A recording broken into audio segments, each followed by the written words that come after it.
ஆறுனப்புறம் cut பண்ணிங்கன்னா அந்த cut பண்ணுற ஸ்லைஸ் கூட ரொம்ப நீட்டாக வரும்.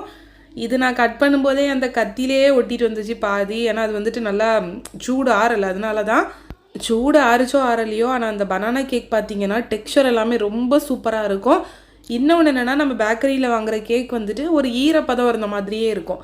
அதே போல் இந்த கேக்லேயே இருக்குங்க. நான் உங்களுக்கு வந்துட்டு பிச்சு காமிக்கும்போது பாருங்கள், ரொம்ப ரொம்ப ரொம்ப சூப்பராக இருக்கும். இந்த கேக்கை நான் வந்துட்டு உங்களுக்கு பக்கத்தில் வச்சு காமிச்சிருக்கேன்னா பாருங்கள், அதோட டெக்ஸ்சர் உங்களுக்கு தெரியுதா? இன்னொன்று வந்துட்டு அதோட மாய்ஸ்சர் எப்படி இருக்குன்னு தெரிஞ்சிருக்கும் உங்களுக்கு.